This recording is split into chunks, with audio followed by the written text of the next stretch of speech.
भाजप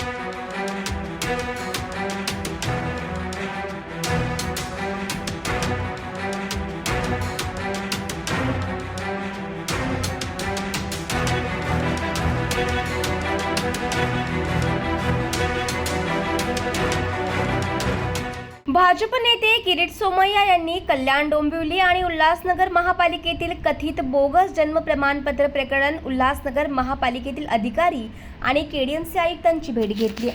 कल्याण डोंबिवली संदर्भात केडीएमसी मुख्यालयात झालेल्या बैठकीत पहिल्या टप्प्यात जवळपास 2000 संशयित जन्म प्रमाणपत्रे आढळल्याची माहिती केडीएमसी आयुक्तांनी सोमय्या यांना दिली. या प्रकरणाची सध्या सखोल चौकशी सुरू असून यात दोषी आढळणाऱ्या केडीएमसी अधिकाऱ्यांवरही कारवाई करण्यात येणार असल्याचं आश्वासन आयुक्तांनी दिल्याची माहिती सोमय्या यांनी माध्यमांशी बोलताना दिली आहे. त्याचबरोबर केडीएमसीकडून चौकशी समिती नेमण्याचा निर्णय आयुक्तांनी घेतल्याचीही माहिती त्यांनी दिली आहे. बोगस जन्म प्रमाणपत्र प्रकरणामुळे महापालिका प्रशासनात खळबळ उडाली असून आगामी काळात या चौकशीत आणखी धक्कादायक माहिती समोर येण्याची शक्यता वर्तवली जात आहे. ज्या प्राथमिक आकडे आम्हाला दिले त्याप्रमाणे कल्याण डोंबिवलीत त्यांनी पहिल्या राऊंड मध्ये संशयित अति 2000 नावं त्यांच्या समोर आलेली आहे.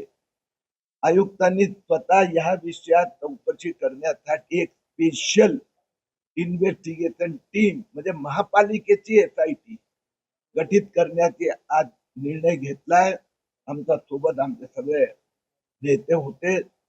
हे स्वतः हे लोक पण लक्ष देणार आहेत. मुख्यमंत्री देवेंद्र फडणवीसने एक गोष्ट स्पष्ट केली आहे, जे बेकायदेशीर जन्म प्रमाणपत्र दिले गेले आहे ते रद्द केले जाणार. आता मुंबईत आपण बघितलं की SIT Mumbai joint police commissioner यांच्या नेतृत्वाखाली 6 लोकांची SITने चौकशी सुरू केली आहे. आतापर्यंत 3 आरोग्य अधिकारी निलंबित झालेत. मुंबईत दोघांच्या विरोधात गुन्हाही दाखल झाला आहे. तशाच पद्धतीने कल्याण डोंबिवलीत आता SITची रचना होत आहे आणि त्यात ते दोषी होणार. आता सगळ्या अधिकाऱ्यांवर कारवाई होणार. आता बैठकीत मी फार स्पष्ट केलं आहे की सरळ सरळ दिसतंय 44 वर्षाचा व्यक्ती, 54 वर्षाचा व्यक्ती, 64 वर्षाची व्यक्ती, त्यांना नाव बदलून किंवा स्पेलिंग मध्ये चूक आहे म्हणून नवीन सर्टिफिकेट बेकायदेशीररित्या दिलं गेलं. आता जो व्यक्ती 64 वर्ष एकच नाव चालवतोय, आता दुसरं सर्टिफिकेट म्हणून फ्रॉड इथेही झाला आहे.